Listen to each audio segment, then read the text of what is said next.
खबरें ही हैं जो करती हैं मालामाल, खबरें ही के जो है आपको जो है करती हैं बुरा हाल। और इसी तरह के कुछ खबरों पर बात करेंगे हम, जहां पर खबरों के चलते देखने को मिल रहा है एक्शन। क्या होना चाहिए आपका रिएक्शन, ये बताएंगे हम। बालाजी खबर बताएंगे हम, निर्णय लेंगे आप खरीदे बेचे या फिर बने रहे। फटाफट स्क्रीन पर लेकर के आइए।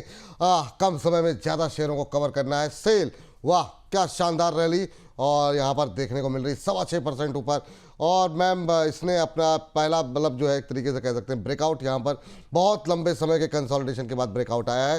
क्या टारगेट देख रही है सेल के अंदर? 143.27 का आज हाई देखने को मिला है। क्या करंट लेवल पे भी खरीदारी कर सकते हैं? Q2 रिजल्ट से पहले ही यहाँ पर दमदार तेजी देखने को मिल रही है। अभी क्या करना चाहिए मैम, इस रैली में कहाँ तक जाएगा सेल? ओके। देखिए, सेल पहले तो डिस्क्लोजर 30 सितंबर को 134 135 के भाव पर मैंने अपने मेंबर्स को इसमें बाइंग रिकमेंड किया है, जिसमें कि टारगेट की एक्सपेक्टेशन मेरी है 150 168 एंड ये लगभग 200 के भाव तक है। तो अभी इसमें पहला ही टारगेट हमारा, ये डिस्क्लोजर देना जरूरी है उन पोजीशंस में स्पेसिफिकली जहां पर टारगेट अभी पूरे हिट नहीं हुए हो। सो ये एक्टिव पोजीशन है अभी भी, एंड यहाँ से अभी और मूवमेंट बाकी है। पहला ही टारगेट 150 का है जो कि आना अभी चालू है। अगर आप इसमें फ्रेश पोजीशंस बनाना चाहें, पॉसिबल है, बना सकते हैं। एक्सपोजर लिमिट करना चाहें तो कर सकते हैं, अदरवाइज नॉर्मल भी वेटेज दे सकते हैं। इसमें जो टारगेट है जो मैंने अभी डिस्कस किया 150 150 168 एंड 200, अगर थोड़ा और स्ट्रेच वे में देखें तो यहाँ पर ये मौका है। स्टॉप लॉस आपको बनता है लगभग 125 का। That's it. चलिए, यह बात यहाँ पर निकल करके आई है। अगली कंपनी लेकर के आई है फटाफट। क्या ज़बरदस्त एक्शन वाले शेयर आज लेकर के आए हैं हम लोग। ऑयल इंडिया, यहाँ पर भी 1.5% की तेजी है। Cross country product evacuation pipeline बनाने के लिए यहाँ पर इन्होंने एक साझेदारी की है, एक MOU किया गया, साझेदारी की है। और ये BPCL और NRL के साथ मिलकर के ये साझेदारी ऑयल इंडिया ने की है। कई सारी क्वेरीज भी थी यहाँ पर ऑयल इंडिया को लेकर, कुछ लोगों के सवाल भी थे। तो आपका भी सवाल है तो अभी इस पर राय मिल जाएगी। 3500 करोड़ की लागत से ये पाइपलाइन तैयार होगी। इस खबर के चलते, इस समझौते के चलते आज हम 1.25% के ज़्यादा की मजबूती हम देख रहे हैं। और इस समय भी मजबूती बनी हुई है, इंट्राडे हाई के आसपास ट्रेड करता हुआ। मैम, ऑयल इंडिया अगली कंपनी, क्या टिप्पणी रहेगी, क्या करना चाहिए ऑयल इंडिया पे? खरीदने लायक है और मूवमेंट यहाँ पर पॉजिटिव बनने के बहुत ज्यादा चांसेस बन रहे हैं। स्टॉप लॉस भी कम है आज की रेट पे अगर खरीद रहे हैं। रिसेंटली शायद कल परसों भी आया था, वहां पे भी रेट बाय ही बोला था। अभी यहाँ पर आपका जो स्टॉप लॉस है सिर्फ 400 का, थोड़ा सा अगर और लिबरल कर ले तो 395 more than enough stop loss है, जिसके अगेंस्ट में टारगेट हम यहाँ पर लगभग 435 460 और थोड़ा अगर इसको और हम आगे देखें तो 490 तक भी स्ट्रेच हो सकता है। तो नजरिया शॉर्ट टर्म में अच्छे गेन का अगर देख रहे हैं, oil India could be considered now. चलिए, ये बात यहाँ पर निकल के आई है। अगली कंपनी जो है वो लेकर के आई है जरा स्क्रीन पर। ऊर्जा क्षेत्र से जुड़ी हुई कंपनियों में आज जो है काफ़ी मोमेंटम बनता। अच्छा माफ़ कीजिएगा, स्वान डिफेंस के बारे में बोला। स्वान डिफेंस जो है मझगांव डॉक के साथ इन्होंने एक टाई अप किया हुआ है, एक समझौता किया हुआ है लैंडिंग प्लेटफॉर्म डॉक के डिज़ाइन और निर्माण के लिए। ये समझौता जो है स्वान डिफेंस की तरफ से किया गया है। आज अगर हम देखें तो स्वान डिफेंस के शेयर में ये मझगांव डॉक में 4.25% के आसपास की गिरावट यहाँ पर देखने को आज मिल रही। भारतीय सेना के लिए जो है ये लैंडिंग प्लेटफॉर्म जो है वो यहाँ पर तैयार करेंगे, ये खबर यहाँ पर निकल करके आई है। हालांकि अगर हम बात करें तो अभी स्वान डिफेंस में लग गया है 5% का अपर सर्किट। ये मझगांव डॉक को हटाइए और स्वान डिफेंस दिखाइए, और यहाँ पर अभी शायद ट्रेड नहीं हो रहा है। मैम स्वान डिफेंस को मैम कुछ टिप्पणी? हाँ, मुझे स्वान डिफेंस मिल नहीं रहा है। जब मैं स्वान डिफेंस ये रहने दीजिए। इस पर जो है इस पर शायद ट्रेडिंग अभी बंद हो गई है। मझगांव डॉक जो है अभी जरा डिस्कस कर लेते हैं। आपकी टिप्पणी क्या रहेगी मझगांव डॉक को लेकर के? मझगांव अभी चल रहा है। देखिए, मझगांव सुबह भी आई थिंक डिस्कस हुआ है, तो इसमें भी बाइंग का ही व्यू है। बहुत ज्यादा अपने सपोर्ट से दूर नहीं है, और अगर आपका नजरिया थोड़ा सा बड़ा है, मतलब उतना भी नहीं कि आपको सालों साल रुकना पड़ेगा, लेकिन अगर आप थोड़ा तो पेशेंस के साथ में इनको देख पाएंगे कंसोलिडेट करते हुए, तो यहाँ पर आप इनमें लगभग 3100 से लेकर के 3500 के भाव की तैयारी में रहे। और रही बात इस पे एंट्री कब बनाए, तो ये जो भाव है ना विपुल जी, 2650 2800 के अंदर की ये जो 150 पॉइंट की रुपीस की जो रेंज है, ये बाय लायक ही है। ये कंसोलिडेशन फेज है, इसमें खरीदने के खरीदार बनेंगे तो आपका लो रिस्क पर एक अच्छा रिटर्न बन सकता है। इसमें जो स्टॉप लॉस और मेंटेन, हाँ जी। नहीं, आप कंप्लीट कर लीजिए पहले। जी, जो इसमें स्टॉप लॉस मेंटेन करना है वो बहुत ज्यादा बड़ा मेंटेन करने की जरूरत नहीं है। 2550 मोर देन इनफ। इस स्टॉप लॉस के साथ में इसमें एक बाइंग व्यू बनता है। ठीक। मेरा सवाल जो था वो ये था मैम कि अगर इस सेक्टर की मझगांव के साथ अगर हम एससीआई की तुलना करें तो क्या वो हम्म। बेटर अपॉर्चुनिटी हो सकती है, या वहाँ पे रैली पूरी हो गई है? एक महीने में 21-22% चला है अभी जो हाल फिलहाल में रैली रही है। एससीआई कैसा लग रहा है, शिपिंग कॉर्पोरेशन ऑफ इंडिया?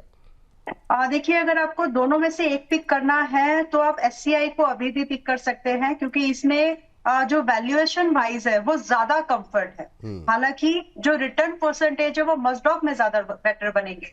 तो दोनों की अपनी अपनी ओपिनियन बनती है, लेकिन अगर फ्रेश बाइंग का मैं एक व्यू देखूं तो मतलब 65% मस्टॉक की तरफ जाएगा, बिकॉज प्राइस पॉइंट अट्रैक्टिव है।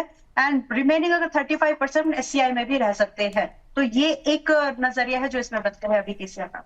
चलिए ठीक है मैम, ये बात हो गई शिपिंग कॉर्पोरेशन और मझगांव को लेकर के। अगली कंपनी लेकर के आइए जरा स्क्रीन पर, और वो है बीईएमएल। बीईएमएल पे देखते हैं कि क्या कुछ खबरें यहाँ पर पक रही हैं, जिसकी वजह से यहाँ पर गतिविधि यहाँ पर आती हुई किस तरह की दिखाई दे रही है।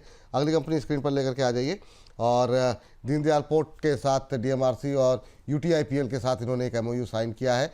ऑटोमेटिक कार्गो एवैक्यूएशन सिस्टम के लिए ये एमओयू साइन किया गया है। 4.5% के आसपास की आज गिरावट देखने को मिली। डिफेंस में आज थोड़ी सुस्ती है, क्योंकि जो फोकस है वो पावर पे और बाकी शेयरों पे चला गया है, मेटल पे चला गया है। जी। तो इस वजह से मैम एनर्जी। अभी क्या करना चाहिए मैम बीएमएल पे करंट लेवल पे? देखिए, बीएमएल पहले डिस्क्लोजर बीएमएल को 25 अक्टूबर को मैंने लगभग 4400 4500 4400 की रेंज में बाय रिकमेंडेशन दिया है। टारगेट 5000 से लेकर के 6000 की एक्सपेक्टेशन है। तो व्यू अभी भी वही है। सो मेरे हिसाब से अभी जो इसमें स्टॉप लॉस हम लेकर के चल रहे थे वो 4200 4400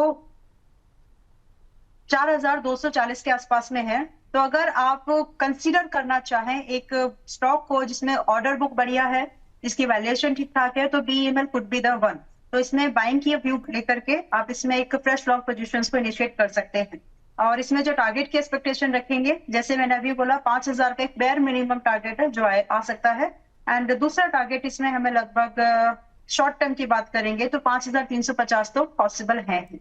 स्टॉप लॉस जो अब आज बाय कर रहे हैं उनके लिए स्टॉप लॉस लगभग आपका यहाँ पर अब है 4050 का। तो जी टिकट अचीवेबल। हाँ, एक जो है खबर और आई थी, और वो थी गुजरात पीपावाव को लेकर के। और यहाँ पर इन्होंने भी एक एमओयू जो है वो साइन किया है, और उसमें करीब 17,000 करोड़ के आसपास के निवेश का की बात यहाँ पर की गई है। और इसके बाद हमने देखा था कि यहाँ पर जो है एक अच्छी मजबूती देखने को मिल रही थी। मैम क्या किस तरीके से आप देख रही हैं इसको? गुजरात पीपावाव लिमिटेड जरा एक बार देखिए ना, 4.5-5% की तेजी, 166 रुपये का भाव देखने को मिल रहा है। आपकी क्या सलाह रहेगी? इसमें बने रहने की सलाह है, अगर नहीं है तो आने की सलाह है।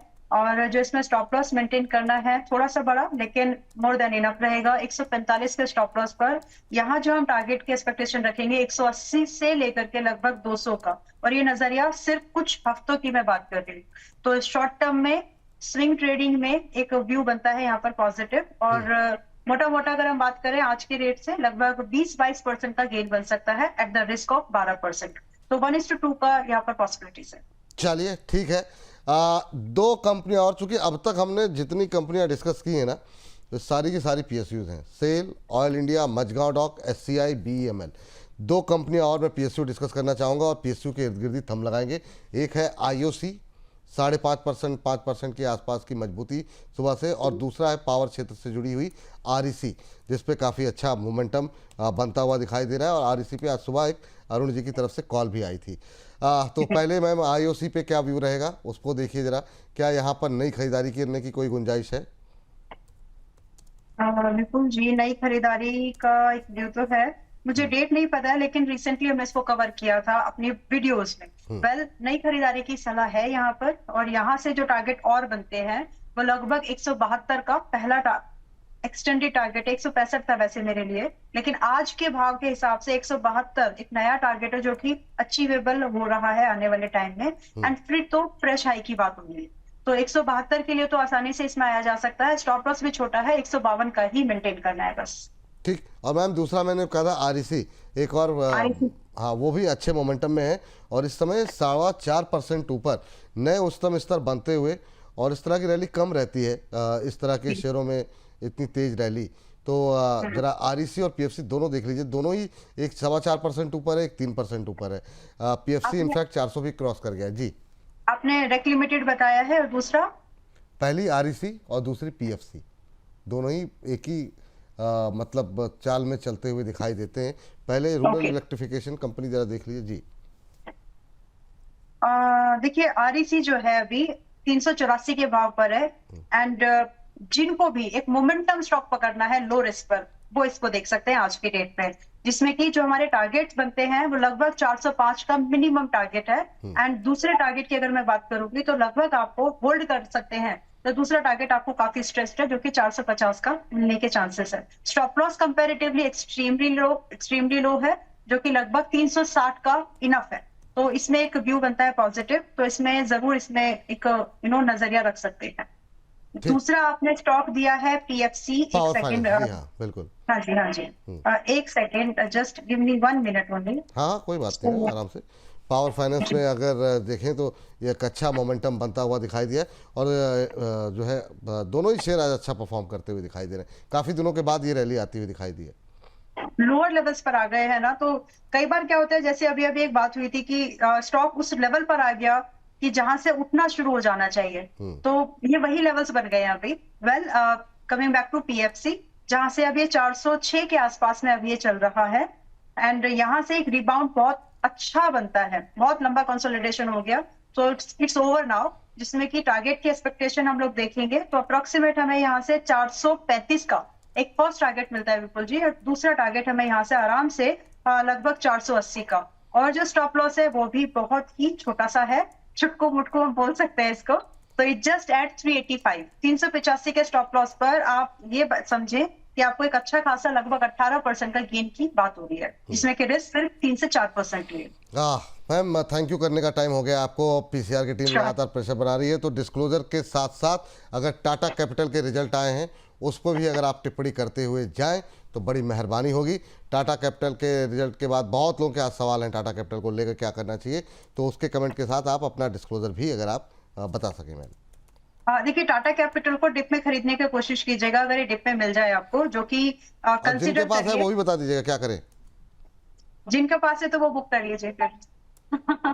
तो मेरे हिसाब से देखिए टाटा कैपिटल अभी जो है यहाँ से मेरे लिए जो मोस्ट कंफर्टेबल बाइंग जोन है वो 300 से 270 का है। आज सुबह हर्ष जी से भी बात हो रही थी कि ये मोमेंटम है, ठीक है, लेकिन जो सबसे बेस्ट एक भाव बन सकता है वो 300 से 270 का है। तो प्राइस अलर्ट लगा के रखिए, आ जाए तो उस रेंज में ग्रेजुअल मोड पर खरीदना शुरू करें। तो जो पहले से हैं सभी लोग, मेरे हिसाब से अगर आप आईपीओ में आए थे, आपको थोड़ा बहुत प्रीमियम लिस्टिंग मिल गया है तो बुक कर लीजिए, 300 से 270 का वेट करिए। चलिए नीचे आए तब खरीदारी करने की सलाह है मैम। डिस्क्लोजर और क्या रहेगा आपकी तरफ से जी? ज्यादातर स्टॉक्स ऐसे थे विपुल जी आज जो मेंबर्स के पास में कहीं ना कहीं हाल फिलहाल या थोड़े लॉन्ग स्विंग के हिसाब से थे। टाटा बहुत सारे थे, तो मैं एक एक स्टॉक को तो नहीं बता सकती, बाकी ऐसा कोई स्टॉक नहीं था जो पर्सनल मैंने होल्ड करके रखा हुआ है आज की डेट में मेरे पोर्टफोलियो में। सो दैट्स अ डिस्क्लोजर, बाकी तो मार्केट रिस्क सबको मालूम है। मैम बहुत बढ़िया रहा कार्यक्रम आज का, थैंक यू, धन्यवाद आपका आज की इस विशेष चर्चा का हिस्सा बनने के लिए और तमाम शेयरों पे अपनी राय देने के लिए। लेकिन अपने दर्शकों को थैंक यू मैम।